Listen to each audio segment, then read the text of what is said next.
This is a presentation of Northeast Streaming Sports.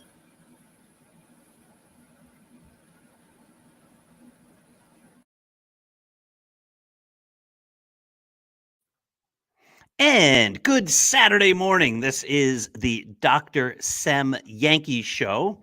Today, we probably won't talk too much Yankees baseball because we have a very special guest, Mr. Andrew Forbes, a phenomenal writer who's going to tell us about his brand new book, which comes out, I believe, in July, McCurdle's Arm. It's a work of fiction, and we are going to have an outstanding 30 minutes talking about his writing, his new book. And since he is from Canada, we may have to talk a little Blue Jays and Yankees baseball. But the highlight is Andrew talking about his brand new book, McCurdle's Arm. Just a reminder that the Start Spreading the News podcast and the Dr. Sem Yankees Show are brought to you by Artemisia Publishing, and you can find their great selection of books at apbooks.net. You see the link right there. They've obviously published a number of my books. They have other baseball books. They have fiction. They have science fiction. They have historical fiction. They run the gamut. Take a look at their website at apbooks.net. I'll put up the Start Spreading the News blog site so you can see if you ever want to tune in to see this podcast or any podcast or other great baseball writing on a daily basis about the Yankees. Go to Start Spreading the News. And also always remember to make every day a great day by looking to the good and finding the good everywhere you look and then appreciating it and perpetuating that by giving kindness and giving love and making the world a better place, starting with you. And here's a person who helps make the world a better place each day, the wonderful Andrew Forbes. Andrew, how are you today? I'm doing good, Paul. How are you? I'm doing great. I'm so glad to have you on here. And I'm so glad to talk about your new book. So why don't we start off really with the easiest question at the start. Tell us about McCurdle's Arm. McCurdle's Arm is and let me know if I lose you early here. It's an account of a semi-professional baseball player in small town Ontario in the 1890s. McCurdle is a character who he's a little rough and tumble. He's a little coarse, and I wanted to take a look at someone who was beginning to recognize that he was at the end of something. And so it sprung from a desire to fictionalize. I have steadfastly avoided writing sports fiction so far, but this one kind of snuck up on me, and I wrote it in about 3 weeks. I felt like I didn't have a choice in it. That's, you know what, in my novel, Scattering the Ashes, I felt a similar way. I did not write it in 3 weeks. Yeah. In fact, it wrote itself over many years in my head before I ever put pen to paper or keyboard to typewriter, or however you say it, whatever the analogy is when you're typing your manuscript. Yeah. But I felt the same way, that the book sort of wrote itself. Talk a little about that. Where did the idea come from, and how did you sit down and say, you know what, I have a story here, I'm just going to start typing it out or writing it out?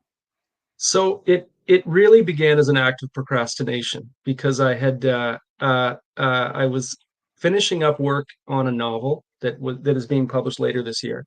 We were going through the last rounds of edits on that, which can be there's a bit of drudgery involved there, even though it's still an act of creation. And I recognize how important revision is, and the input of a good editor, which I have.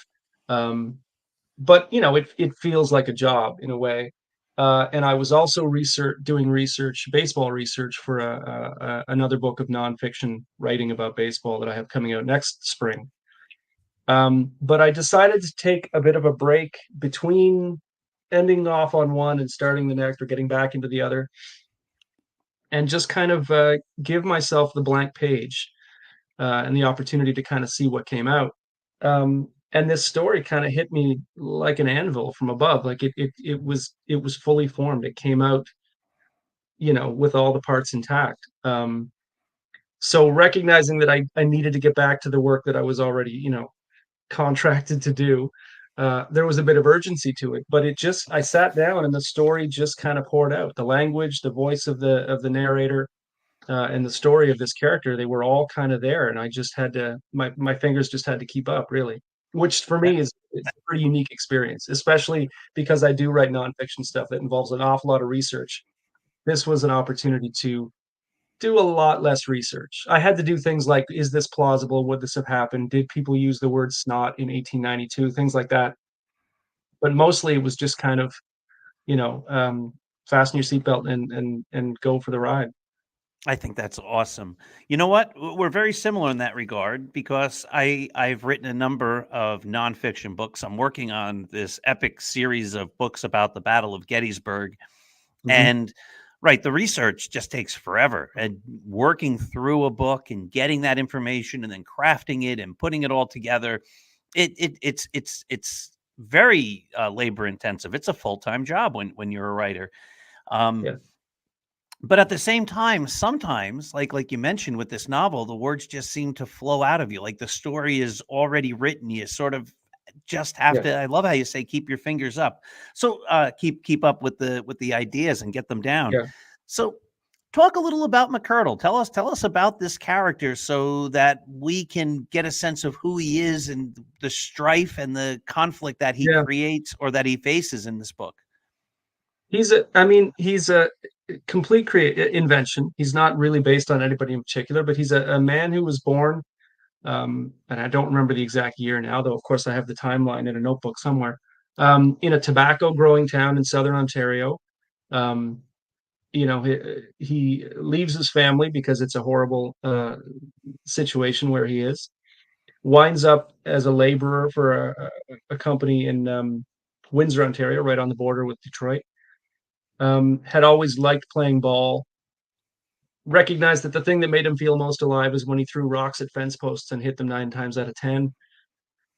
Joined the company team for the plant that he was working in, and saw success. And basically, for the rest of his life, or at least through the narrative, he's able to patch together a living as a poorly paid laborer who gets extra money and extra consideration because all of these companies, whether it's a distillery or a brewery or a factory of some kind, have these teams and bring these players in as ringers, and that supplements their income and gives them some degree of notoriety. So that's who he is, and he plays the field, but he's also known as a pitcher. He's been at this a long time. He's been itinerant. He's been all over the place doing this, real kind of labor. A journeyman in the true sense of the word.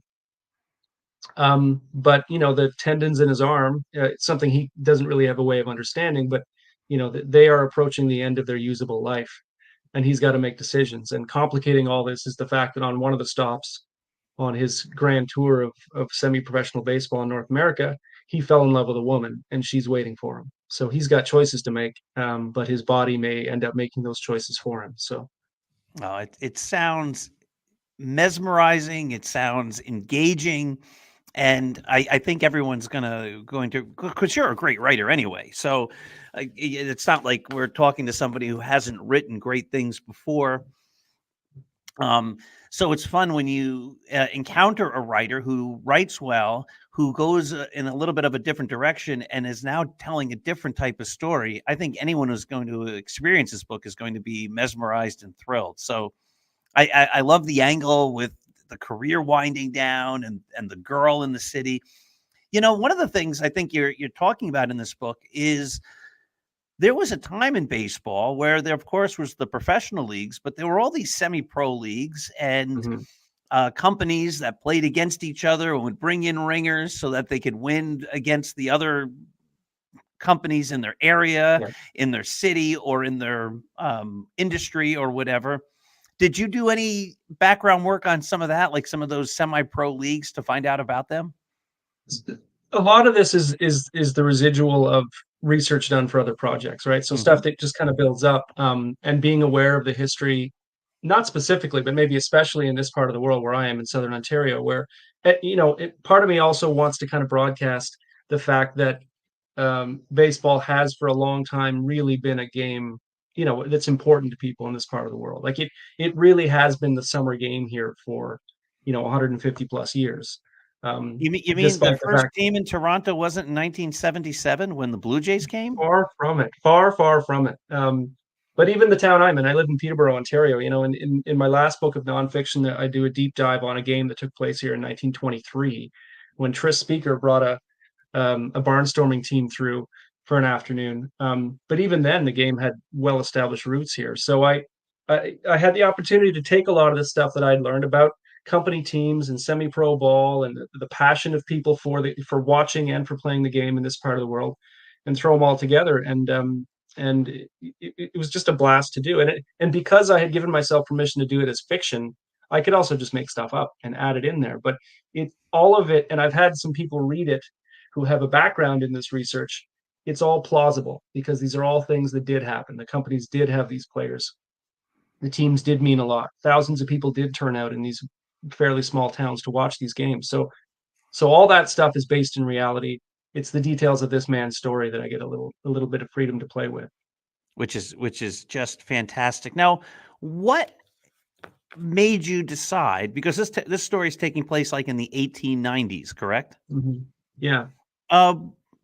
You could have written this about the 1920s, probably, maybe the 1940s. What was it that drew you to that early part of the idea of baseball being a big time sport that people cared about?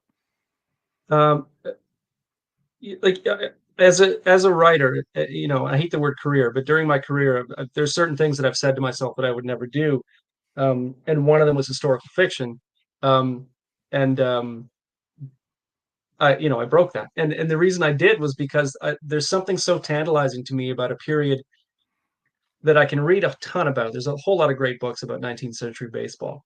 And it's an era I find fascinating, but there are just certain things that I'm never really quite going to know. Like it's a period that for me that sits right on the edge of what can be known and what's only ever going to be a mystery to me, if that makes any sense.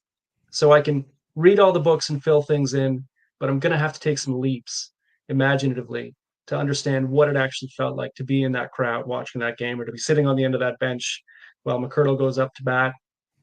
So it was an opportunity to break a rule that I assigned myself, which is fun to do.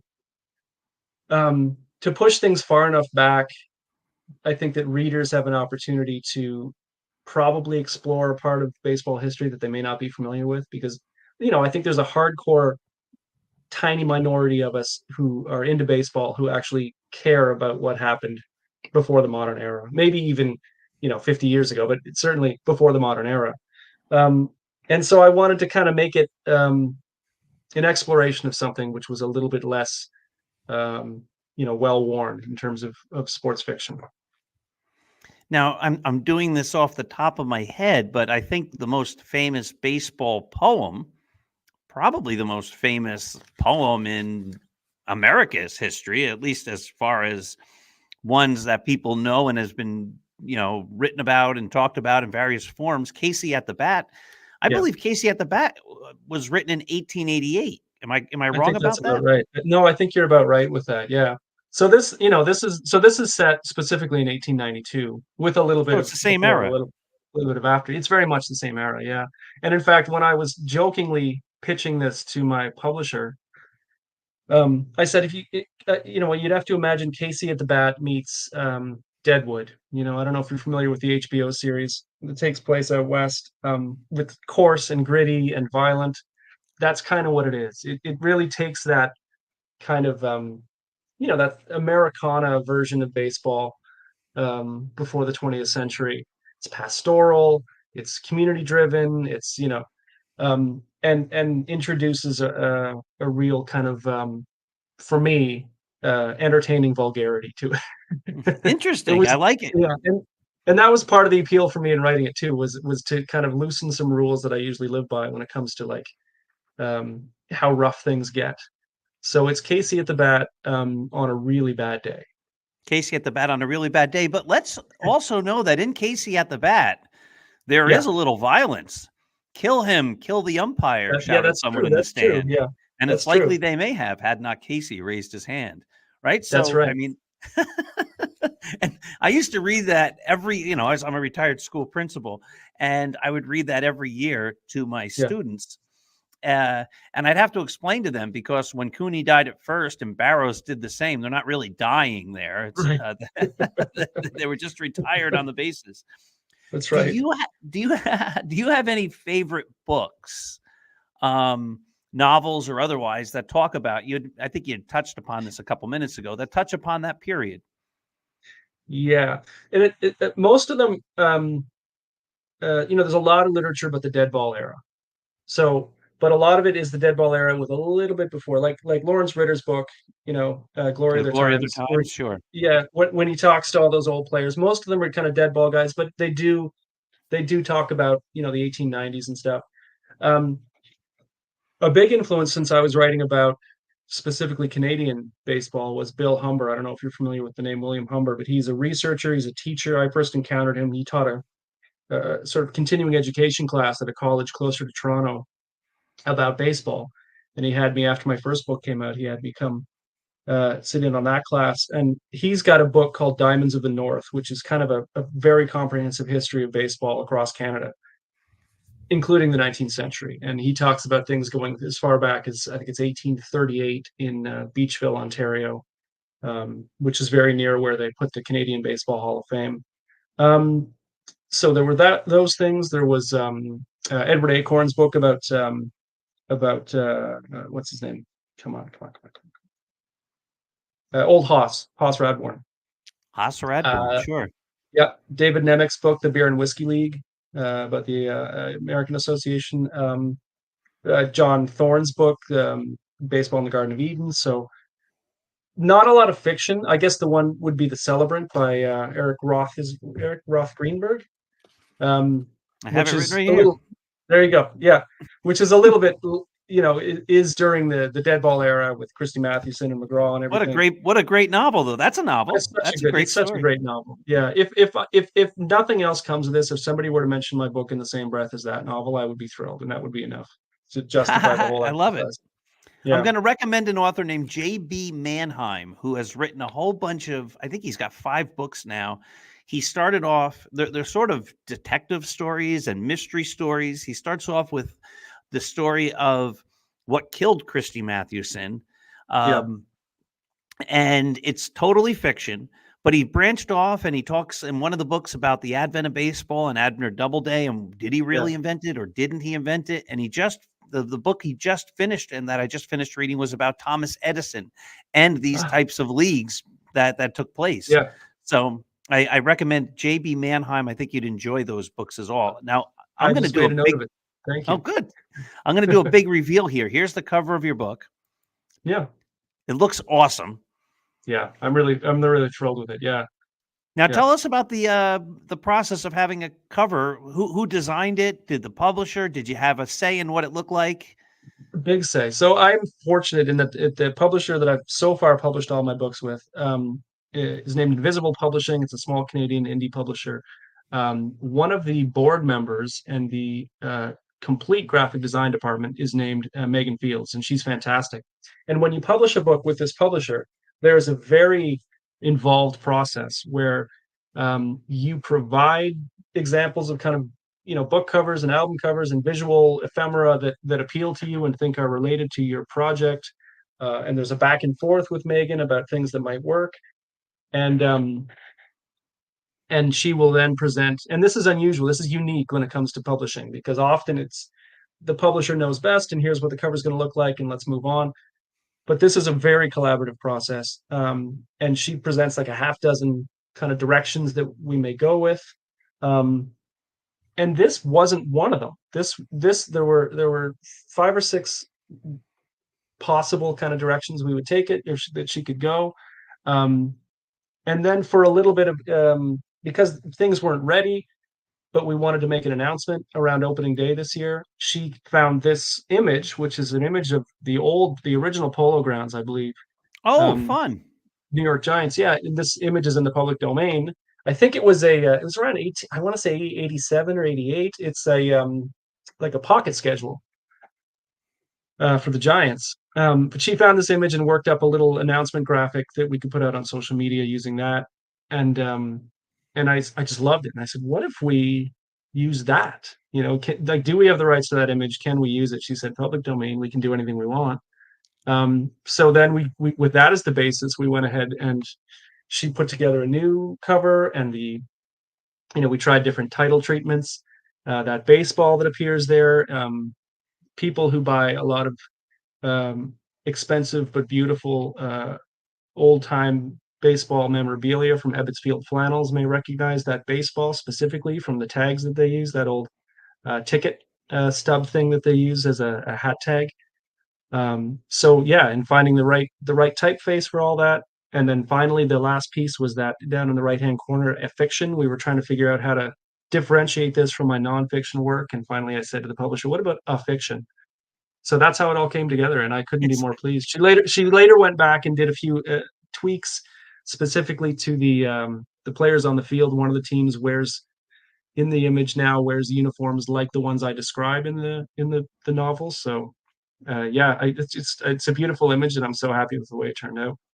It's phenomenal, and it looks like 1890s type of writing, and it has that whole feel.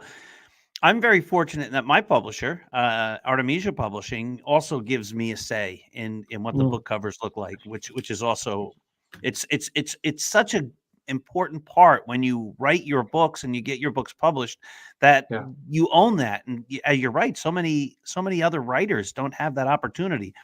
As you were talking, I was scrambling on the internet to get this book cover, because this is your book about Ichiro. It's really not just about Ichiro. It's all a bunch of baseball essays, but this is also a great cover. Yeah, and that's Megan as well. And that's, I gave her some directions. I wanted those colors, and I gave her, of course, several pictures of Ichiro. And yeah, you feel, pardon the pun, she knocked it out of the park. So yeah. Did you see, this was on Twitter. I'm not a big social media guy. I post a couple articles from Start Spreading the News on Twitter. I usually put up a motivational saying or two on my own Twitter each day, but I'm not a big social media guy. But I did see Ichiro playing at some high school in Japan a couple of weeks ago. I don't know if you saw this, but he was taking batting practice, and he hit the ball. Is this where he breaks the window? The window, yeah. How great is that? Yeah, it's a math classroom apparently that he broke the window of. Yeah, that's fantastic. I love that. Ichiro is living out, it seems to me, and I don't want to spend on, this was the previous book, so I won't take up too much time, but it just seems to me that he is living out exactly the way you would hope that it would play out if you were in his position, right? Like he's put together this life where he gets to continue to follow the Mariners around as much as he wants, show up for spring training in uniform, do all the trappings of being a big league ball player, but without worrying about the one loss record at this point. And it's just ideal. So he spends winters back home in Japan. He's got a full accreditation to coach high school baseball. And he does a roving instruction thing where he'll just kind of show up. And for all concerned, that just seems so ideal, right? For Ichiro to be surrounded by young people and continue to get to do things like take batting practice and break a window. And for the young people who get to benefit from just being in the same air as Ichiro, it's like a fairy tale. It's fantastic. It's a fairy tale. He did something last year. He pitched against a team, might have been a girls team or something. Yeah. And I think he was hitting like 83 or something. Yeah. He's living. I don't know about you, but I still play baseball, but I dreamed my whole life of being a Major League Baseball player. I don't have the talent, not nearly. I didn't even make varsity in high school. But I'd like to think that if I had made the major leagues, that, as you say, I would have lived the life like Ichiro is living, where he did it. He was great. He's a Hall of Famer. He will be. He's a legend. But he loved the game so much that he still stays connected, and he goes back to high schools, and he plays with kids, and he pitches, and he does it's just, instead of being like the aloof major leaguer whose career ends and disappears into the sunset, he just embraces baseball. He loves it so much, and you can't help but be enthused by watching him. That's right. He just loves the game so much that he can't stand to be. I mean, when somebody asked him about his intention to play as long as he could until he was 50 or older, he just said, I think that when I stop playing baseball, I'll die. But he's found this kind of glorious afterlife where he no longer plays, but he gets to just kind of eat, sleep, and breathe it anyway, which is amazing. Yeah. I have something. I Absolutely. mean, I was never a player of any account, but my son plays, and I'm wearing the shirt actually. Peterborough Tigers. I get to coach. I'm a third base coach now on this U14 team, and I get to do things like catch bullpens, and it's. I mean, it's everything that I'd hoped. You know what I mean? It's like a dream job. I get to put on the mask and wear a catcher's mitt, and these guys pump fastballs and slightly flat sliders into my mitt, and I just drop them in the bucket. I don't even have to hurt my arm throwing them back. It's really, really a best case scenario for me. It's awesome. There's something Yeah. special about baseball. I don't think, I don't know. I don't really, I never played the other sports. I played a little pickup basketball as an adult for a couple years, but never really played those other sports. But I don't think those other sports have that lifetime involvement like baseball. Can if you stop playing baseball, maybe you play softball. Like you can't really play football when you get older. Hockey, I Yeah. don't think people are banging into the boards on ice skates when they get older. Yeah. Yeah. But somehow with baseball, you can still stay connected and be part of it. And it's magic. And I think part of it too is, and this, I'm obviously extremely biased, but I really do think that there's something about wearing a glove and chucking a ball and standing in the grass that makes you feel like a 10-year-old again. And that's really kind of what we're all looking for in a way, right? I know And people, I know people who play, people play hockey into their 70s, and I get that, but it's never been my, sort of drug of choice. It's baseball, because I still want to feel like I'm as close to that kid who went to Cooperstown for the first time, or whatever it was, or walked out off the concourse and saw the bright green carpet at Olympic Stadium for the first time, my first time in a big league stadium, that sort of thing. So yeah, it's really connected to the march of time and the fear of at the end and all that stuff. So that's awesome. Hey, Andrew, tell us when the book comes out, where we can get the book, and all that kind of good stuff. the book will be available wherever you get books. I think we've got a staggered release date. We're releasing it All-Star Tuesday in Canada. I think in the States it's August, maybe August 6th, the first week of August. But I think really it'll be available before that. If you were to order it, you can pre-order it from all the usual places. I love to support indie bookstores. They should have a listing for it. They'll be able to get it. So wherever you get books, when people ask, where should I get your book? Wherever it's convenient for you to get the book. That's awesome. Andrew, thank you so much. This show is only a half an hour long, and I always wanted to talk so much more. I was hoping we might be able to talk about the Blue Jays and the Yankees, and I really want to hear about the Canadian Baseball Hall of Fame. I know Jesse Barfield got in last year, Yeah. and he's a former Yankee, mostly a Blue Jay, but a former Mostly. Yankee, and so I'd love to hear about that. So maybe we'll have you on another time. We could talk more baseball, talk about your other books, and all that kind of good stuff. Love it. Yeah, anytime. Let me know. You're awesome. Thank you so much. Everyone else, thank you for watching the Dr. Sem Yankees Show. Make sure you get a opportunity to get out and get a copy of Andrew Forbes's new book. We'll put up the cover one more time. McCurdle's Arm, a work of fiction from the 1890s, a great baseball story. It'll be available wherever you need it, wherever you get your books this summer. Have a great day, everyone.